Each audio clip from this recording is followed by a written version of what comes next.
gesseantes e os caldeiros se alegrem com a sua melodia, hinos do Senhor aqui em terra estranha. Não cantamos Israel, assim dizia, suas harpas penduradas já estavam.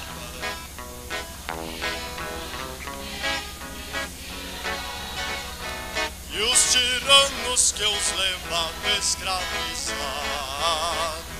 lhe pediam que entoasse uma canção. Cantem hinos gesseantes e os caldeus se alegrem com a sua melodia, hinos do Senhor aqui em terra estranha.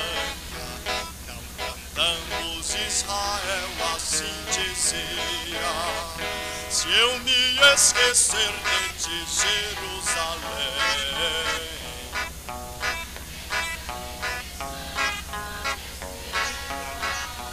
Pois és a cidade do meu grande rei, adornada de esplendor e de beleza. Cantem hinos gesseantes os caldeus, se alegram com a sua melodia, hinos do Senhor aqui em terra estranha. Israel, assim dizia, cantem hinos gesseantes e os caldeus.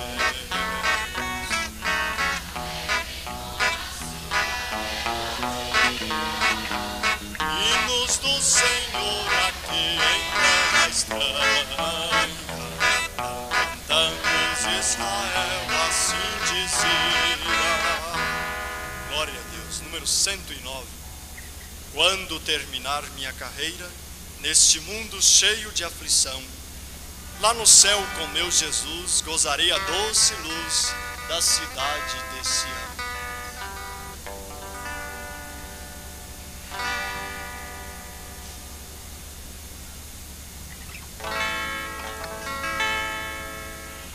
Quando terminar minha carreira, neste mundo cheio de aflição, lá no céu com meu Jesus, gozarei a doce luz na cidade de Sião.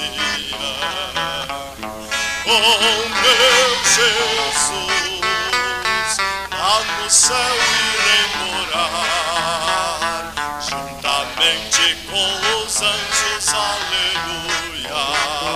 Com Jesus vou habitar, com meu Jesus, lá no céu irei morar, juntamente com os anjos, aleluia.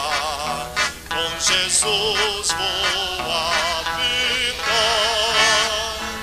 com Jesus dá-me da tua graça.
Boa noite com Jesus. Amém. Eu estou querendo causar um estímulo para a preliminar que vamos ter, passando esse domingo no outro, né? Parece que vai ser boa, né? Se eu chegar a realizar o trabalho que eu quero realizar. Vai ser muito boa. As crianças vão gostar, todo mundo vai gostar. Nós vamos ver muitas coisinhas, flashes assim, na vida de irmãos, né? Viagem, assim, casamento e coisas. Vão ser boas lembranças. Vamos cair de pé.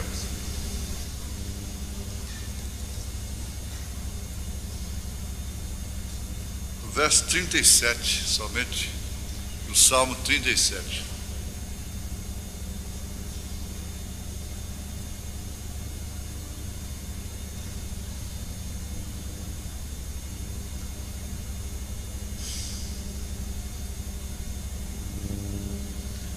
Nota o homem sincero e considera o que é reto, porque o futuro desse homem será de paz. O homem sincero considera o que é reto, porque o futuro desse homem será de paz. Mais uma vez, ó Pai, nós chegamos aqui neste lugar com o intuito de adorarmos a Ti, dedicarmos louvor ao que já foi feito e agora ouvirmos a Tua palavra, através da qual nós vamos nos aproximar mais da fé perfeita, tomarmos maior conhecimento daquilo que realmente possuímos. Te pedimos em nome de Jesus Cristo, que o Senhor venha fazer a Tua palavra ficar viva em nossos corações, em nome de Jesus Cristo. Amém. Amém. Assentai-vos. Agora, o homem sincero, na linguagem de Davi, vale a gente voltar a lembrar o que é sincero. Sinceridade é franqueza, é lealdade, é lisura, é boa fé. O homem sincero é aquele sem mistura, sem malícia, puro, que se expressa sem artifício, sem intenção de enganar, franco, leal, verdadeiro, autêntico, puro, novamente, né? Amizade sincera é aquela que, aliás, amizade sincera, e ele tem também arrependimento sincero. É cordial, afetuoso, sem disfarce, é de boa fé, sem impostura ou malícia. Agora ele diz: nota o homem sincero e considera o que é reto, porque o futuro desse homem será de paz. Isso quer dizer que aquele que não é sincero, o futuro será de paz? Não, né? De quê? Ruína, aflição, expectação, né? Agora nós vamos continuar, se possível, é claro, com uma outra conclusão, aquela mensagem de domingo à noite, que eu quero fazer mais a título de palestra, né? E vamos começar aí pela mensagem Shalom, parágrafo 37. Melhor, 67. Shalom, que quer dizer paz.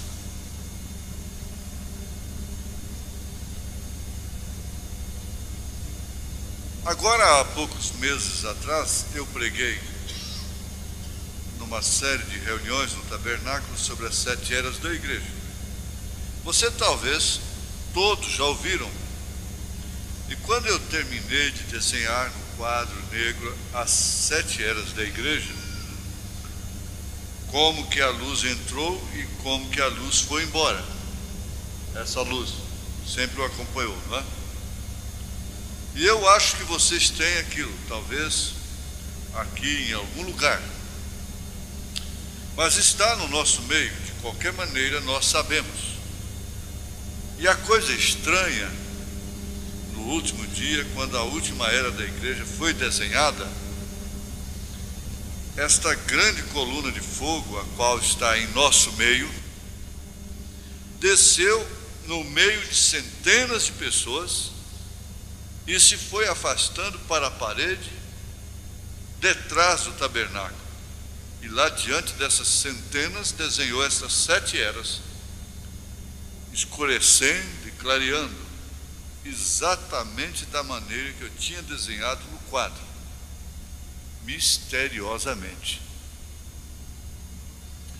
Então aí nós temos um quadro vindicado por Deus, pela coluna de fogo,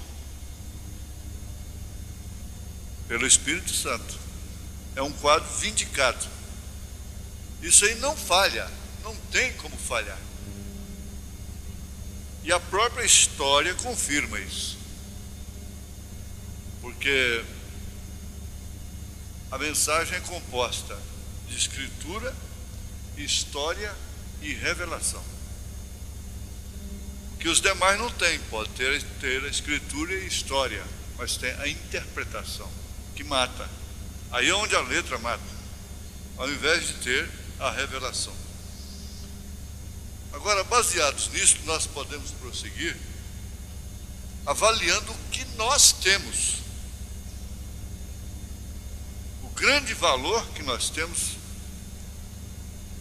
no nosso conhecimento, em nossas almas. Isso aí é aquilo, exatamente aquilo que Jesus disse que o ladrão não pode roubar, que a traça não pode roer.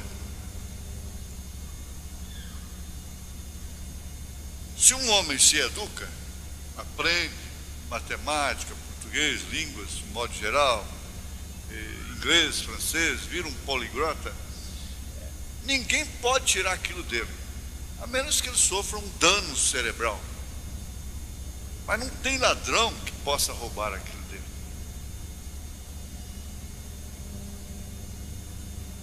Porque ele tem aquilo. Ficou lá dentro da sua massa cinzenta e não pode sair, nem ele mesmo pode tirar. Assim é esse conhecimento. Por isso, é tolo aquele que não dá valor no que tem. Aqui o Salmo, parece que é Salmo 49. Final do Salmo 49. Diz: o homem que está em honra e não tem entendimento é semelhante aos animais que perecem. Isso por quê? Agora, vamos avaliar o que nós temos. Nós temos uma mensagem vindicada pelo Espírito Santo.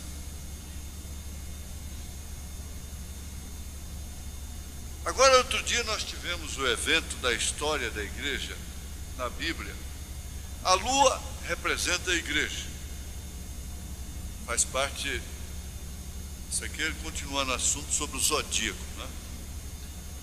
A lua representa a igreja e o sol representa Cristo.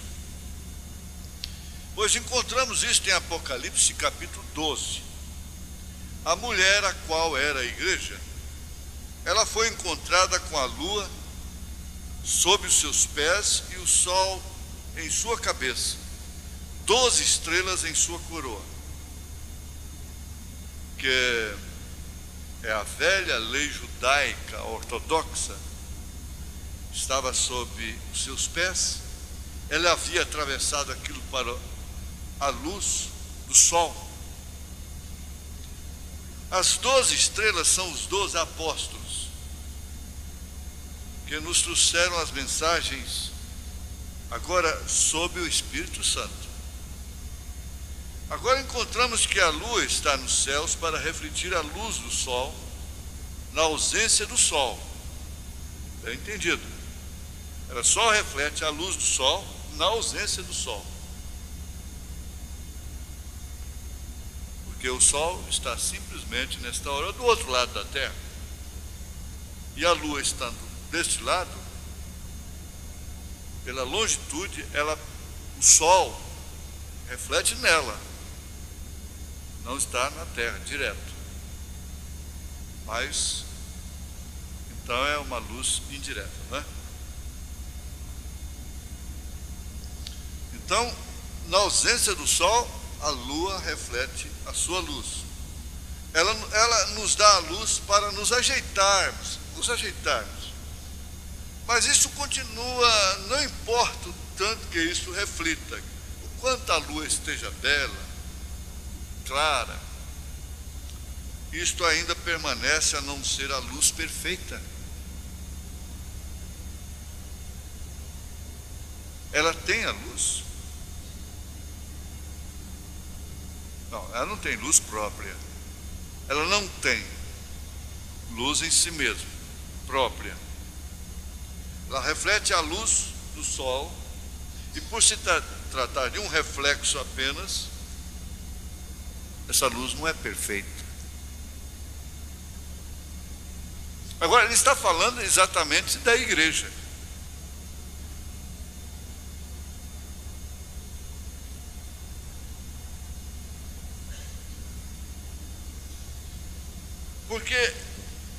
Por que não é perfeita? Porque é um reflexo. Ela não é uma luz própria. A lua não pode dizer eu tenho luz,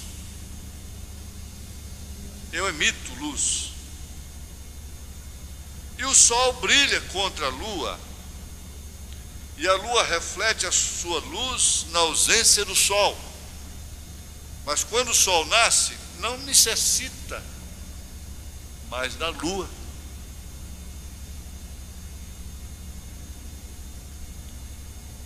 E hoje a igreja está refletindo a luz do Filho de Deus que está ausente.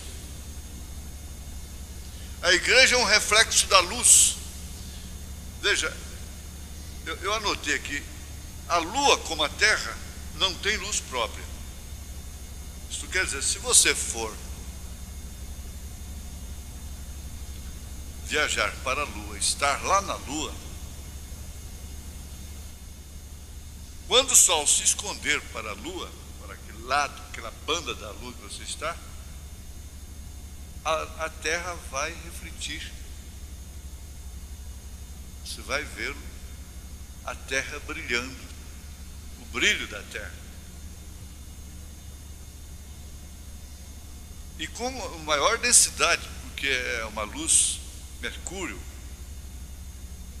com maior densidade por causa dos minérios e coisas assim, as matas, não é? Mas ela continua não tendo luz própria.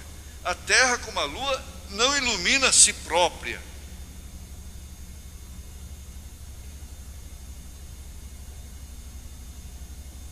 Isso é que o profeta quer mostrar para a igreja, porque quando não o liberalismo, sim, aquele fanatismo de exigir da igreja uma luz como aquela realmente de Jesus Cristo. Ora, Jesus disse: um pouco e o mundo não me verá mais, ainda vós me vereis, pois eu estarei convosco, mesmo em vós, até o fim da era. As obras que eu faço, luzes que ele manifesta, e não há nenhuma luz a não ser através da palavra de Deus. Aquele sol é a palavra de Deus. No princípio Deus disse: haja luz. E quando a palavra de Deus é manifestada, quando a palavra de Deus foi manifestada, lá houve luz. Primeiro, Deus falou isto. O que seria se isto não manifestasse? Então isto não era luz ainda. Mas quando ele falou isto, então isto foi manifestado, vindicado, sua palavra foi vindicada, a luz veio à existência.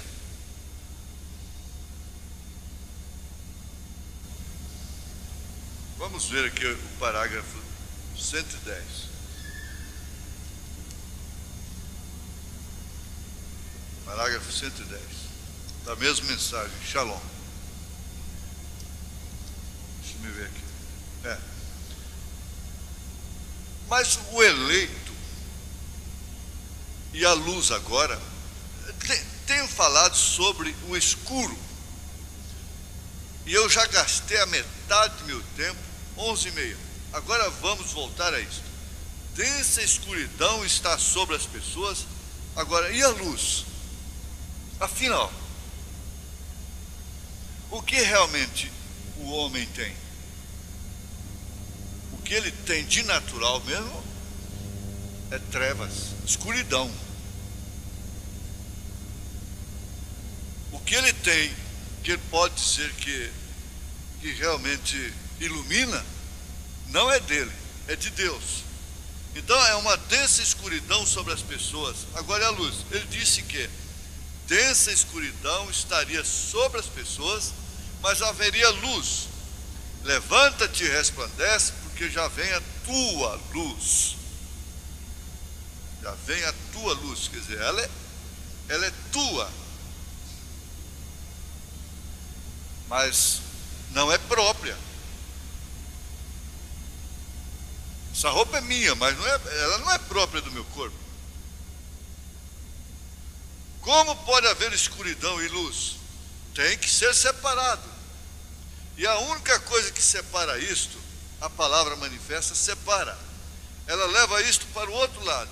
Aqui está a escuridão sobre a terra, mas quando a manifestada palavra de Deus, o sol, o qual foi chamado à existência através da palavra, mostra a si mesmo, as trevas correm para o outro lado. E isto é o que está tomando lugar agora. A escuridão está separando-se da luz. Agora, para a igreja eleita, nesta hora escura, que nós poderíamos ficar nisto por horas, mas eu penso que já disse o suficiente até que você entenda o que significa a Escritura quando eu disse densa escuridão sobre este povo. Agora, eu quero lembrar com os irmãos da passagem bíblica que alimenta, que nutre a palestra nesta hora, lá na saída no Egito. Vocês se lembram que aquela coluna de fogo acompanhou Israel. E o que ela fazia? Ela fazia uma separação entre Israel e o Egito, e os egípcios. Isso quer dizer, ela escurecia, a Bíblia diz que ela escurecia para os egípcios e iluminava para Israel. Ora, isso significa que aquela luz era de Israel, não era de todo mundo, não era dos egípcios. E o Egito, aqui nesse caso, representa o sistema denominacional.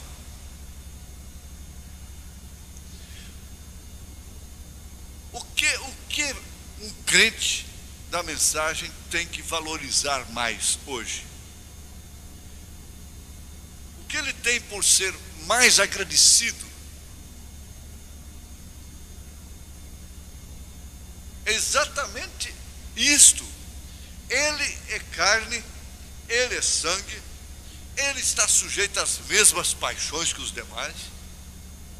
Dentro de Israel havia as mulheres mais rebeldes, os homens mais rebeldes, não estavam dentro do Egito, eles estavam obedecendo um sistema coletivamente, e não se conta que dentro do Egito levantou um Abirão, um Coré, um tipo como esse, contra Faraó.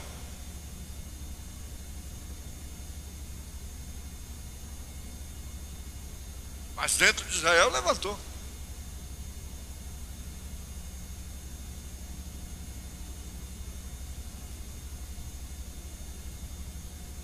Mas a luz era dele. A luz da hora é dos eleitos. Agora, eu não posso dizer, como o profeta disse, que há grupos, ele disse isso, é pesado, mas ele disse: há grupos que saem das denominações e que vêm para a mensagem, mas eles se tornam piores do que as denominações.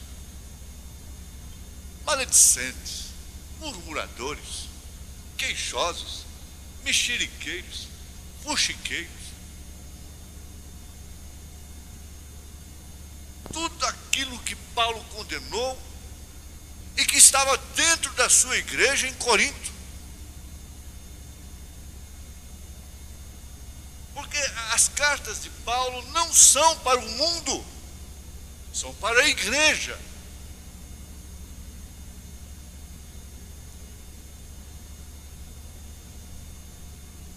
A carta aos Gálatas, capítulo 5, toda aquela carta, todas essas cartas foram escritas às igrejas. A igreja que está em tal lugar, a igreja que está em tal lugar. Não foi escrita para o mundo. Paulo não publicou suas cartas e mandou imprimi-las e saiu distribuindo de avião por cima da cidade. Elas foram endereçadas à igreja. São Pedro escreveu para a igreja. São João escreveu para a igreja. Agora, exortando as mulheres, exortando aos homens, mostrando que lá dentro tinha tanta coisa.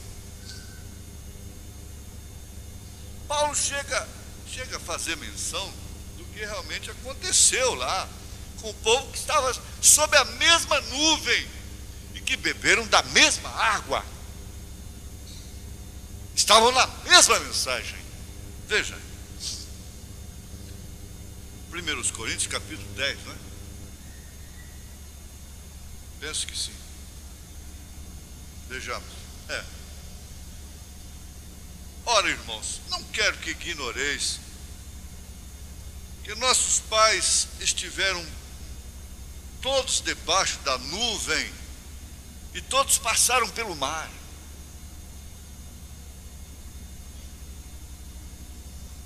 E todos foram batizados em Moisés, na nuvem e no mar. Todos. E todos comeram do mesmo manjar espiritual. E beberam todos de uma mesma bebida espiritual. Porque bebiam da pedra espiritual que os seguia. E a pedra era Cristo. Mas Deus não se agradou da maior parte deles, pelo que foram prostrados no deserto. Por isso eu digo, irmãos, olha, irmão, se você está lutando até aqui, manquejando, bate com a cabeça ali, bate com a cabeça lá. Hoje até estava contando isso para o irmão Luiz e rimos ali no escritório, né? Aí que tem um senhor batendo com a cabeça na parede, né? Na rua ali. Batia com a cabeça na parede fortemente. Bateu, depois seguiu. Então, um psiquiatra viu aquilo e se incomodou com aquilo. O acompanhou e disse: moço, para aí, por favor, para aí. Como é que é o seu nome? Que dia que você nasceu? Ele foi respondendo: dia tal dia, coisa tal. Mas eu vejo que o senhor é um homem normal. E por que o senhor estava batendo com a cabeça na parede? Ele disse assim: é porque quando a gente para é tão bom. É tão bom quando a gente para de bater a cabeça na parede. Então é tão bom.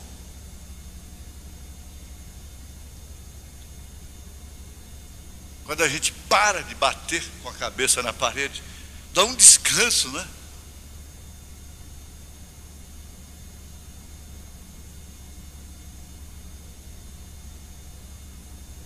Mas Deus não se agradou da maior parte deles, pelos que foram prostrados nos desertos. E outra coisa, ó, e estas coisas foram feitas em figura, para que não cobicemos as coisas más, como eles cobiçaram. Não vos façais, pois, idólatras, como alguns deles, conforme está escrito. E aí ele prossegue, exortando a igreja que até embriagar na hora da ceia se embriagava. Você continuaria numa igreja como aquela de Paulo? Ficaria não? Isso que eu digo. Temos que dar graças a Deus, se é batendo com a cabeça na parede, se é tropeçando aqui, tropeçando acolá, mas estamos aí, porque não prostramos no deserto.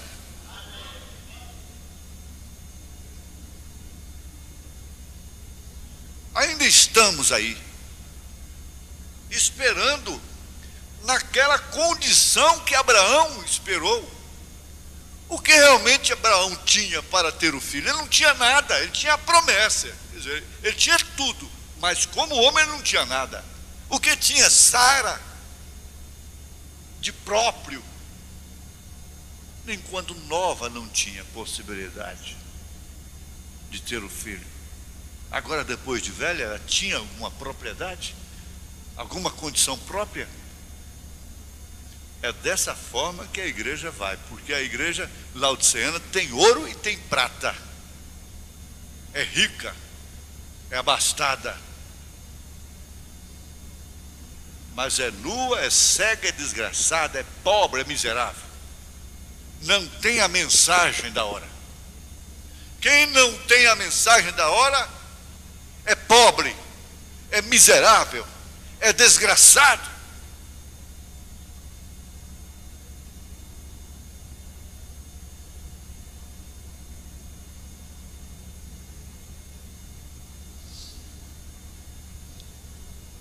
Agora aqui,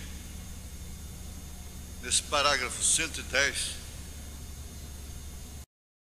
o profeta está mostrando que nós temos a luz.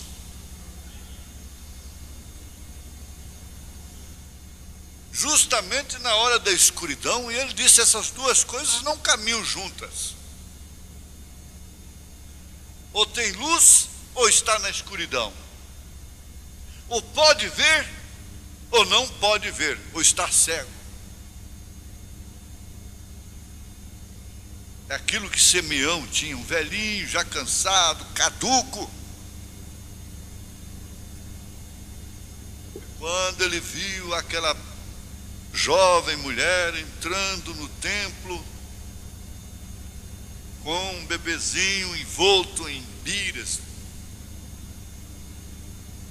e aquelas coisas de manjedoura, ele caminhou, parece que posso ver assim, imaginando, com aquelas pernas abertas, não é? Já tentando se equilibrar, e pediu o menino. Ela naturalmente entregou, não sei com que, uma mãe como entrega um bebê para um ancião. Vocês que são mães devem saber.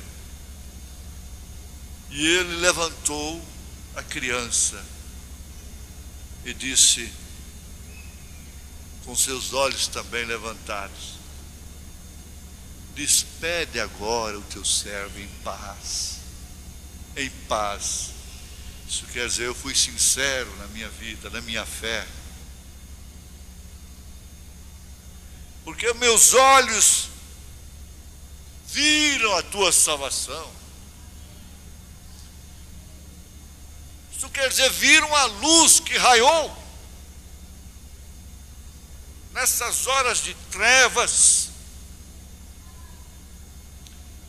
Coisa que o teólogo, o doutor, o reverendo, o papa, o sumo pontífice de então jamais pôde fazer. Porque eles não podem ver a mensagem da hora. Eles sabem que esta luz aqui é sobrenatural. Está provado pelo FBI nos Estados Unidos.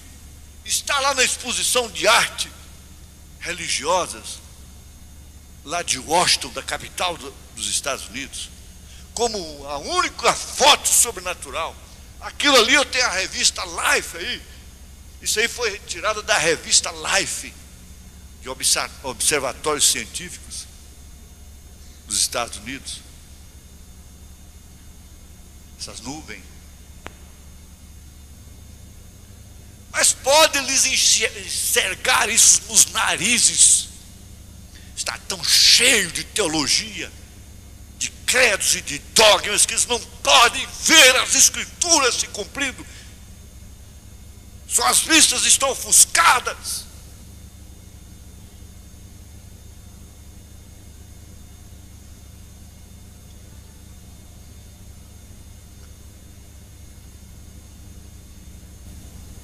Mas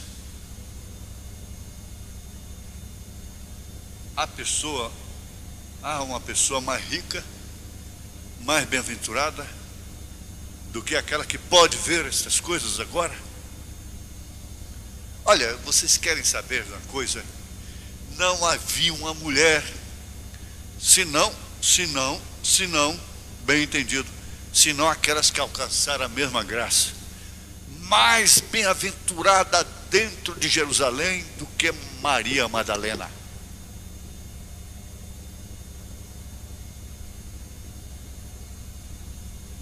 Esse é o grande paradoxo.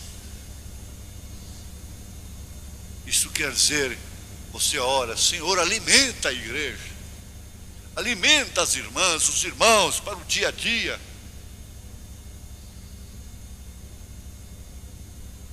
Não havia ninguém mais bem-aventurado. Era a primeira dama da cidade. Onde está ela nesta hora? Ela está na chama do inferno. E onde está Maria Madalena?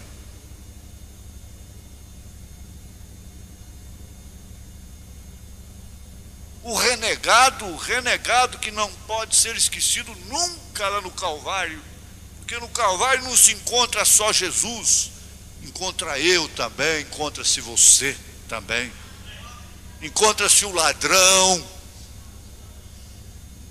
dizendo, lembra-te de mim quando entrares no teu reino. Ele viu, a luz brilhou,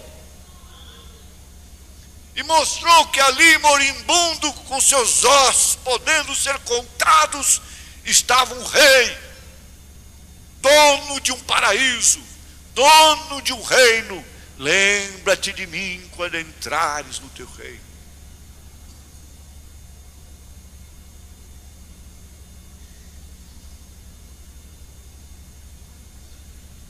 Goiânia tem mais de 1 milhão de habitantes.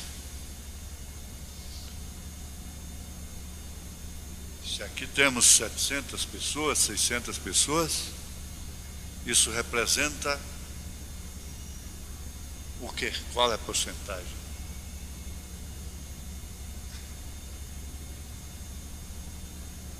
0,6? 0,6%. Onde está Goiânia nesta hora? E assim mesmo diz, que maravilha, que bênção a igreja de Goiânia. 600 pessoas num culto de quarta-feira.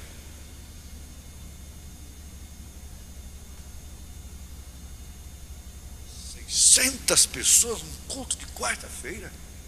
500 pessoas num culto de segunda-feira, reunião de oração. Mas que bênção!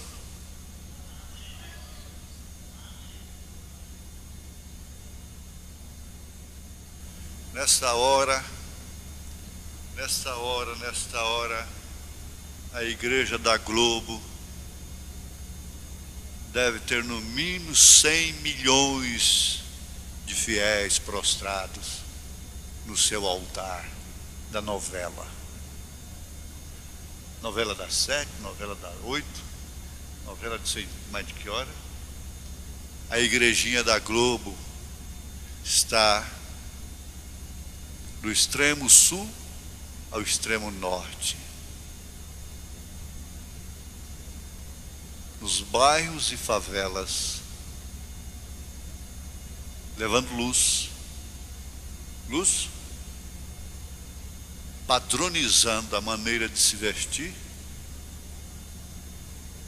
de fumar, de beber, de prostituir, levando trevas, escuridão, baixou sobre o povo. Mas a coisa vai caminhando somente para isso. Gente, para que essa análise? É só para você ser mais agradecida apenas. Ser mais agradecido, como Paulo diz. Sede agradecidos. Mas em todas estas coisas somos mais do que vencedores, dando sempre graças a Deus. Em tudo dai graças.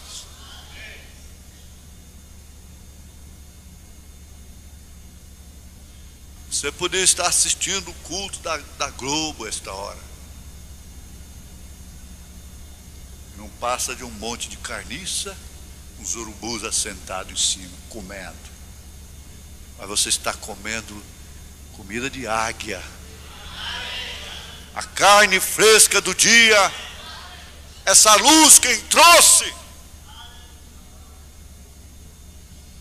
E a nuvem que escurecia para os egípcios iluminava para Israel, mesmo tendo Abirão, Coré, Datã, Balaão lá dentro, mas ela iluminava.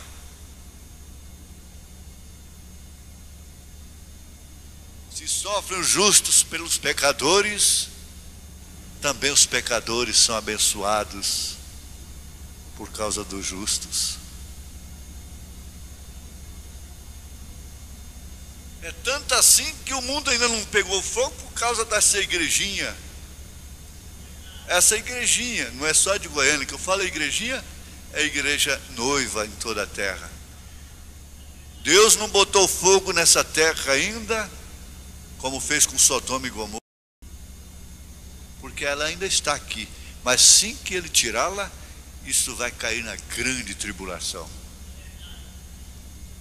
culminando com o terceiro batismo dela. O primeiro foi água, o segundo foi sangue, o terceiro é fogo.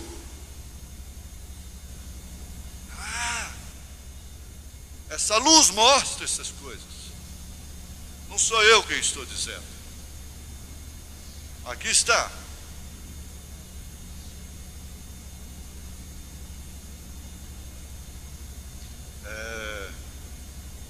Segunda Pedro, né? Capítulo 3.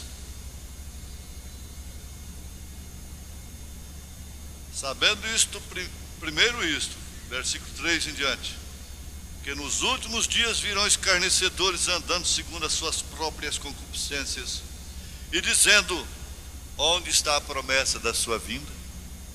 Cadê? Prometeu, não veio até hoje. Que desde que os pais dormiram, todas as coisas permanecem desde o princípio da criação. Eles voluntariamente, diz São Pedro, ignoram isto, voluntariamente, que a palavra de Deus já desde a antiguidade existiram nos céus e a terra, que foi tirada da água e no meio da água subsiste, pelas quais coisas pereceu o mundo de então coberto com as águas do dilúvio. Mas o céu, cosmos e a terra que agora existem, pela mesma palavra se reservam como tesouro e se guardam para o fogo,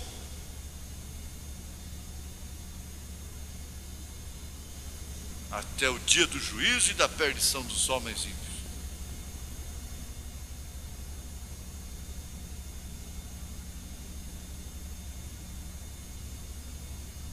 Ora, Simeão sabia, ele sabia perfeitamente, pelo Espírito Santo, que aquele bebê era ele, era o Messias. A Bíblia diz porque ele tinha sido avisado pelo Espírito Santo. A mensagem da chegada do Filho é um aviso do Espírito Santo. É isso aqui exatamente que Paulo disse na primeira carta aos Tessalonicenses, capítulo 4. Vejamos, verso 16: porque o mesmo Senhor descerá do céu com alarido. Muita gente pensa que a vinda do Senhor é assim. A rede de televisão do mundo todo vai focalizar para cima. Ele aparecendo lá, formando aquele espetáculo público. Não. A primeira vinda começou lá com João Batista, o precursor. Ele comeu, ele nasceu, ele comeu, ele cresceu, ele brincou como criança por muito tempo. Ele exerceu seu ministério mesmo depois de 30 anos de idade. Quando ele começou o ministério dele, ele já parecia ter 50 anos, com 30 anos apenas. É um curso, tem um curso. A segunda vinda teria um curso. E esse curso, é claro, começou com o precursor. O alarido é uma mensagem, é uma mensagem. Deus é tão bom. É um aviso. É Ele. Tão. Ligou o rádio lá, ouviu a voz. Quantos milhares de testemunhos eu recebi sobre isso. Entre tantas mensagens do rádio, quando liguei o rádio, aquilo foi no meu coração. Pum! É essa.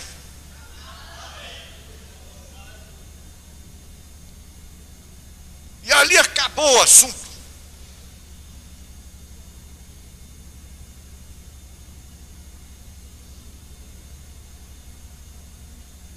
Não vai ser espetáculo público. É rápido. É escondido do mundo. Não tenha dúvida disso. Como está escondido? Jesus estava passando entre eles e estava escondido. Entrava e saía, ele disse ele mesmo, ele falou, mas eu fiz tantas obras no vosso meio.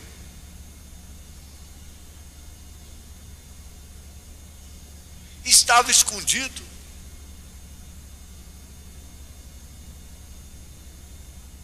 Um diretor do jornal Batista estava almoçando com o irmão Brana, com o profeta, e naquele dia que ele estava almoçando com o profeta de Deus, para esta era,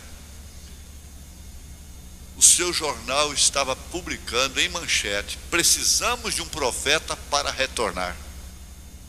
E ele almoçando com o profeta,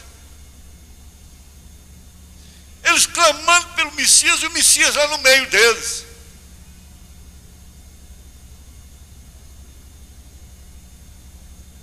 A coisa que os judeus mais almejavam é o Messias. Eles sabem que o Messias não quer dizer segunda pessoa, significa Emanuel, Deus conosco. E que restaurará o reino, o trono de Davi.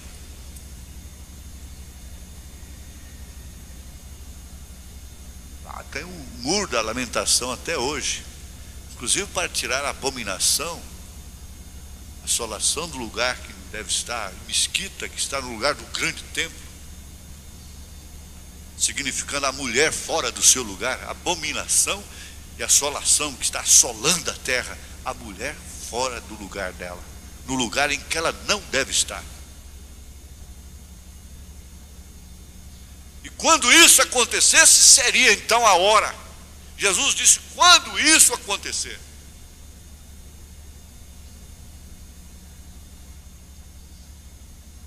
Mas o Senhor descerá do céu com alarido, e com voz de arcanjo, e com a trombeta de Deus. A trombeta vai chamava os judeus para a festa, né? E os que morreram em Cristo ressuscitarão primeiro. 3, Deus é completo assim. Ressuscitarão primeiro. Depois nós, os que ficarmos vivos, seremos arrebatados juntamente com eles nas nuvens, a encontrar o Senhor nos ares, e assim estaremos sempre com o Senhor. Você está precisando de um consolo? Sim, eu vim no culto, eu saí de casa abatido. Portanto, consolai-vos uns aos outros com estas palavras.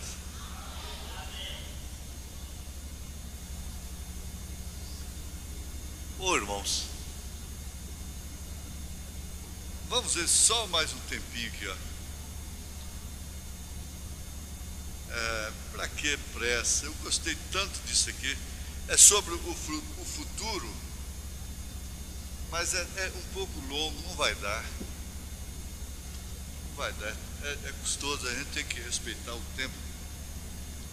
Eu vou saltar aqui, porque ficaria nessa mensagem meio shalom, parágrafo 144 até o 157, depois iria até o 162, não dá. Deixa eu passar então para o sexto selo, a partir do parágrafo 50.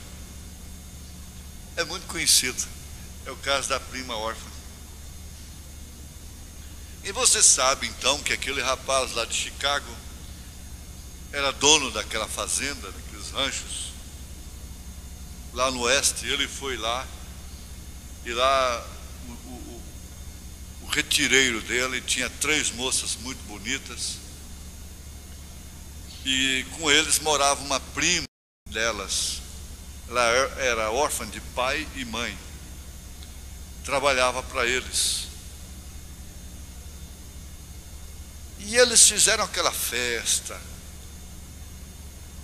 de lisonja, porque na verdade entre todas as 3 queriam conquistá-lo.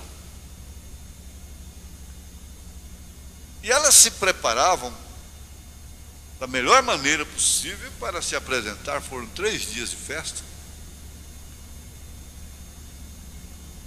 Então ele, numa das noites da festa, esse jovem saiu para fora para tomar o ar fresco e para apartar-se um pouco destas moças. Esses homens ficam enjoados disso, enfadados, né?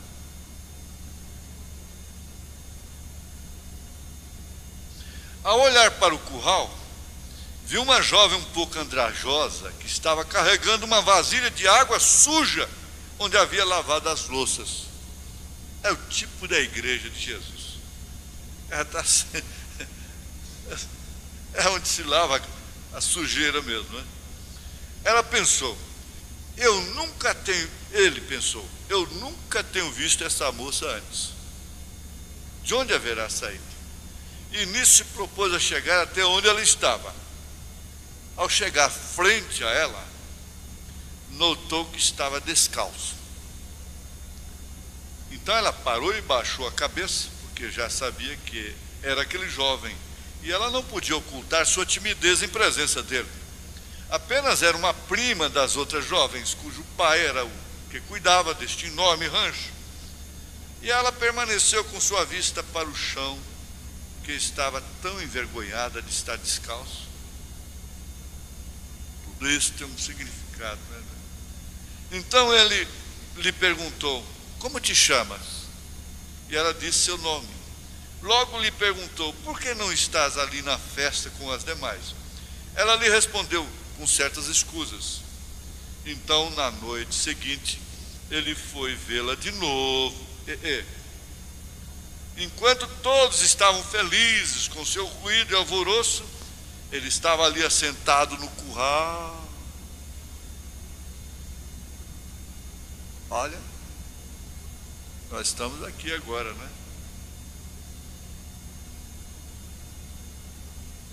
Esperando quando viesse esta jovem jogar água suja fora. Quando ela chegou, lhe disse, conheces o propósito verdadeiro de minha viagem aqui? A moça respondeu: não, senhor, não sei. Ele disse: meu propósito ao vir aqui tem sido de buscar uma esposa. Oh, rapaz, será que lá em Chicago não tinha? E em ti tem encontrado o caráter que elas não têm. Ah, tem, né? Então ela tem um caráter que elas não têm. Agora, caráter não é dom. Nasceu com caráter. Não. Caráter é vitória. Quando você é tentado, agredido,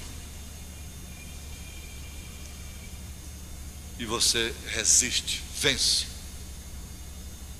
Então aí é que é caráter. Caráter não é dom. Caráter é vitória.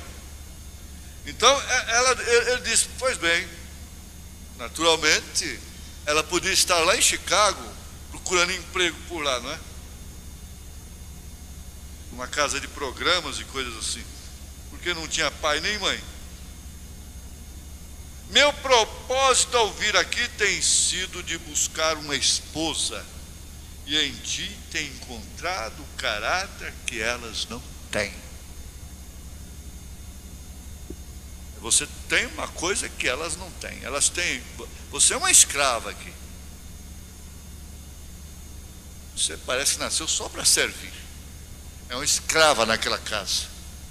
É escrava de marido, é escrava de filhos, é escrava de mulher, escravo dos filhos.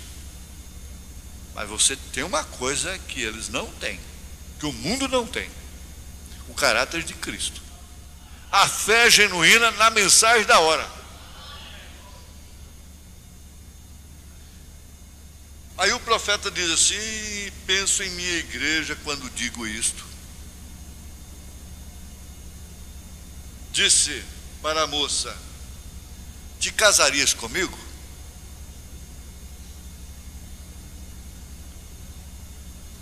Ela lhe respondeu surpreendida: eu? É porque o certo é esse mesmo, né? O profeta diz assim, que o rapaz procura a moça, e ela então tem todo o direito de dizer sim ou não. Não é certo? Não é a moça ficar arrastando por causa do homem aí fora, brigando. Ela já não está mostrando um bom caráter quando ela faz isso. E ela lhe respondeu surpreendida: eu? Eu nunca poderia pensar em tal coisa.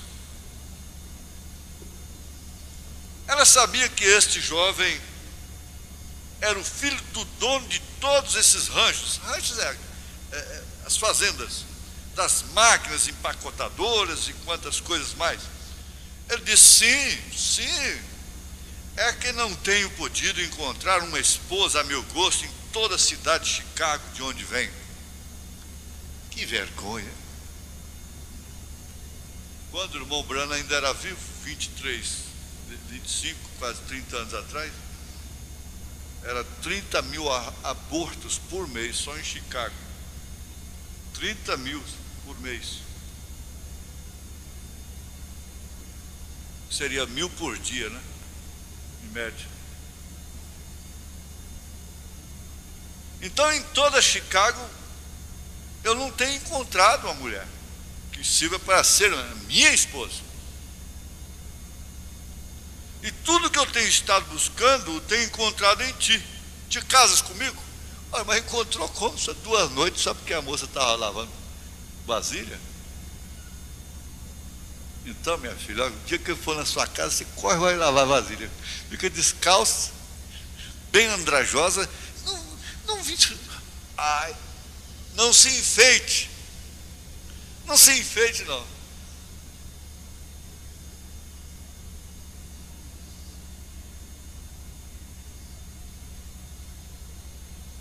Bom, eu quero saber, você se casa comigo? Te casas comigo? Agora a angústia gera dele, não é? Ela respondeu, sim. Bom, agora ela já tinha uma coisa a mais. Ela tinha uma promessa. Veja, é o que você tem. Então ele lhe disse que ia regressar, lhe disse, prepara-te, viu?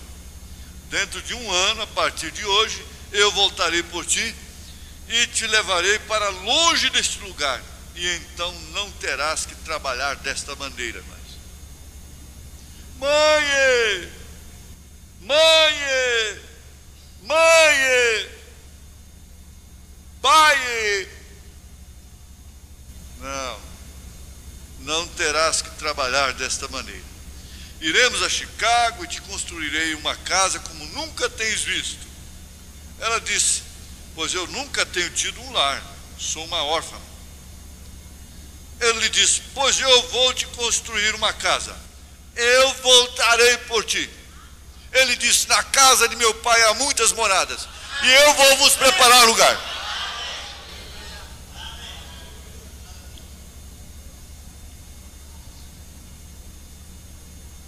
Ela lhe respondeu, porém ele me prometeu.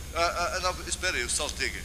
Voltarei por ti. Ela começou a contar os dias e se pôs a trabalhar em todo possível para economizar suficiente dinheiro para comprar seu vestido de casamento. É um tipo perfeito da noiva de Cristo. Ela trabalha em função da sua eleição. Ela trabalha em função do seu casamento com Cristo. Ela se estava preparando quando as primas viram o vestido de casamento que havia comprado e disseram, pobrezinho. É o que as denominações falam de nós. Tu, em verdade, pensas que um homem como esse vai ter algo que uma pobre órfã como tu? Ela lhes respondeu, porém ele me prometeu e eu creio em sua palavra. Eu tenho a sua promessa. O que é que você tem? Eu tenho a promessa. Pobrezinha, ele simplesmente está zombando de ti. Se ele houvesse vindo para esse propósito, haveria escolhido uma de nós. Nós somos bonitas, somos estudadas, temos cultura, não é? Porém ele me prometeu, respondeu ela, e eu estou esperando. Aí o profeta diz, e eu também. E você diz, e eu também. É o que eu tenho, afinal de contas. Os dias seguiram passando rapidamente e por fim chegou o dia marcado. E certa hora ele ia chegar. Ela, pois, se vestiu com o seu vestido de casamento. E ainda que até esse dia não havia voltado a ouvir nada dele. Quer dizer que ele não tinha que ir lá todo dia na casa dela.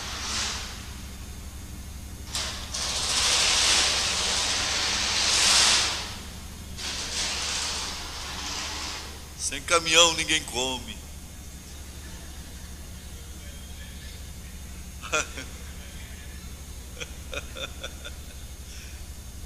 Glória a Deus, aleluia. Isso é bom, é bom. É bom, glória a Deus. Se você souber, o barulho vira uma bênção, né? Em vez de atrapalhar. Então ela se vestiu com aquele. Como é que foi que eu disse? Ah, sim. Ele nunca mais apareceu para ela. Tem que ir lá todo dia. Até o pai começa a abrir a boca, a mãe começa. Irmão, amanhã a gente tem que levantar cedo, né? Trabalhar. Só não quer um colchãozinho.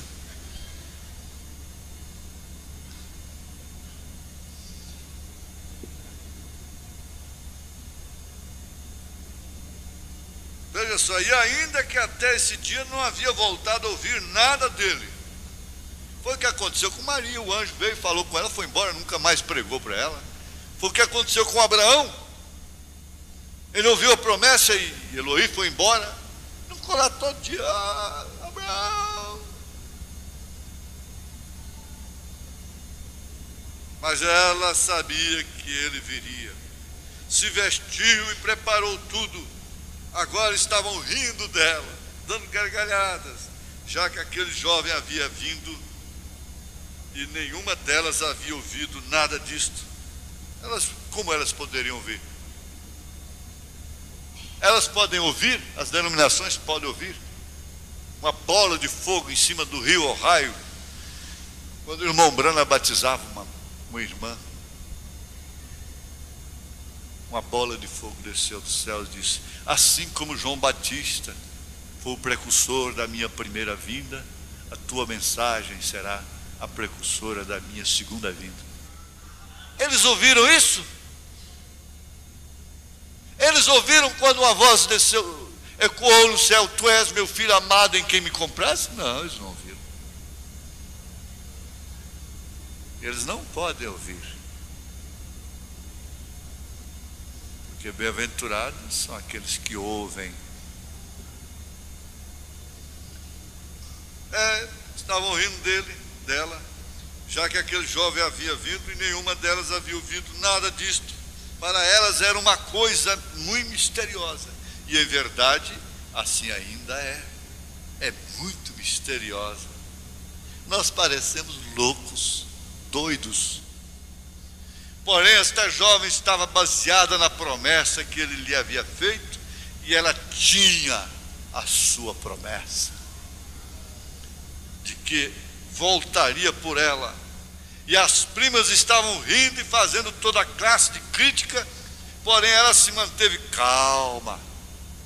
É uma característica do eleito, diz o profeta, é ser calmo. Calmo para quê? Para que esse nervosismo? Qualquer coisa está nervosa. Ela permanecia calma, sem nenhuma vergonha, de fronte erguida, porque ela tinha a sua promessa. Estava totalmente limpa, vestida com seus vestidos de casamento, e tinha um ramo de flores em sua mão. Vocês sabem, a Bíblia diz que sua esposa se tem ataviado. Ali estavam as suas flores na mão, esperando-lhe. Lhe diziam: já vês? Eu te disse, ele não vem, falei para você. E davam gargalhadas.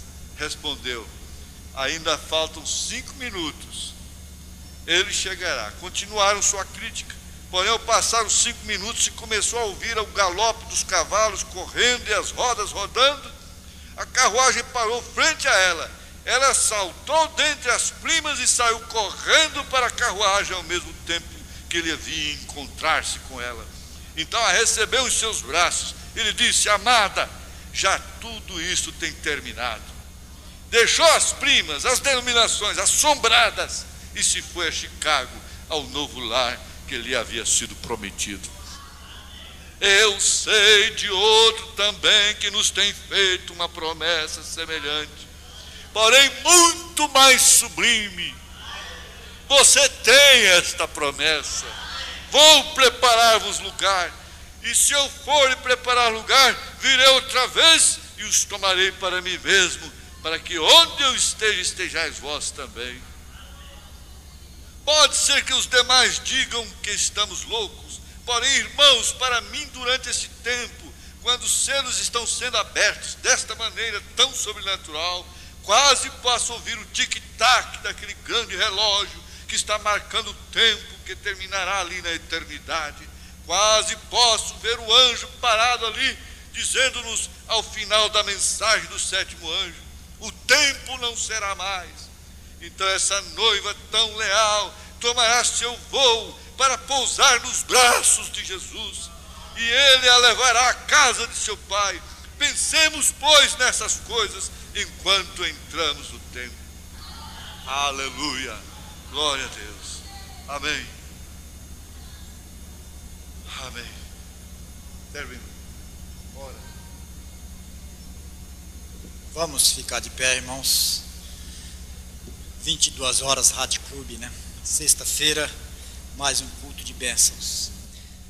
Pai Celestial, o Senhor tem todo o poder nos céus e na terra. Por isso o Senhor pode redimir, o Senhor pode salvar, o Senhor pode curar, porque o Senhor é soberano e o Senhor é rico em misericórdia, e o Senhor tem feito isso nesta noite, mais uma vez, no nosso meio. Aceita nossa gratidão e confirma a tua palavra, Senhor, nos nossos corações, atendendo, Senhor, cada necessidade que tem sido levantada diante do trono da graça, através da oração, no nome de Jesus Cristo. Amém, Senhor, amém. Cumprimente um outro, irmãos. Volte para casa crendo no poder da palavra de Deus. Deus abençoe os irmãos no nome de Jesus Cristo.